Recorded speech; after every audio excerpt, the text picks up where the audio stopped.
సహకారం ఇచ్చింది. మొన్న ఎన్డీఏ కలిసాం.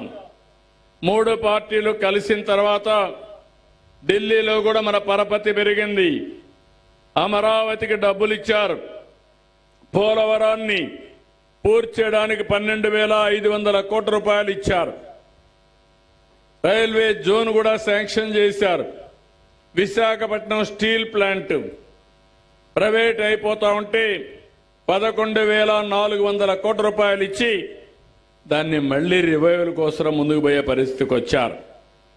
అటు కేంద్ర సహకారం తీసుకున్నాం, ఇటు మన అభివృద్ధి కార్యక్రమాలతో ముందుకు పోతున్నాం.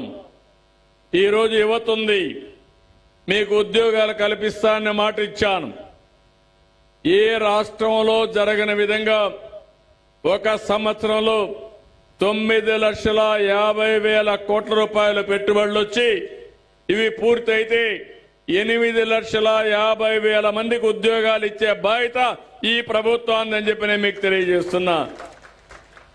ఇదే కాదు, ఈరోజు మీరు చూస్తే ఇప్పటికే 5 లక్షల కోట్ల రూపాయలు పనులు ప్రారంభమైనాయి.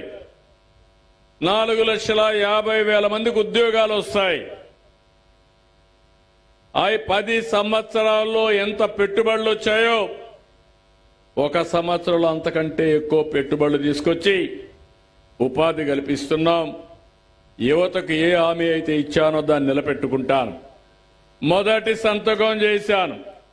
మెగా డిఎస్సి 16,500 మందికి ఉద్యోగాలు. ఎన్ని అడ్డంకులు సృష్టించాలో అన్ని సృష్టించారు. దాన్ని జరగనీయకుండా చేయడానికి సుప్రీంకోర్టుకు వెళ్లారు ఈ దుర్మార్గులు. అయినా అప్రమత్తంగా ఉన్నాం. ఇంటర్వ్యూస్ జరుగుతాయి. 1 నెల లోపల వాళ్లకు ఉద్యోగాలు ఇచ్చే బాధ్యత ఈ ప్రభుత్వాన్ని చెప్పి కూడా నేను మీకు తెలియజేస్తున్నా. ఇంకో మాట కూడా చెప్పాను. ఏదైతే నిరుద్యోగులున్నారో అలాంటి వరకు ఉద్యోగాలు వచ్చే వరకు నిరుద్యోగ భృతి ఇచ్చి తల్లిదండ్రుల పైన ఆధారపడకుండా కుటుంబ పెద్దగా మీకు అండగా ఉంటానని ఆ రోజు చెప్పాం. దాన్ని కూడా శ్రీకారం చుడతామని మీ అందరికీ హామీ ఇస్తున్నా. నేను ఏ మాట చెప్పినా ఆ మాట పైన సీరియస్ గా తీసుకుని ఆ ప్రయత్నంతోనే ముందుకు పోతున్నాం. ఇంకో పక్క నేను ఒకటి ఆలోచించాను. 2029కి పేదరికం లేని సమాజం, ప్రతి ఒక్క కుటుంబానికి కూడా సంక్షేమ కార్యక్రమాలు ఇవ్వడమే కాదు 10 రూపాయలు సంపాదించుకునే మార్గం కూడా చూపించాలని, ఏ విధంగా చేయాలని ఆలోచిస్తున్నాను. దీనికోసం కొత్త విధానం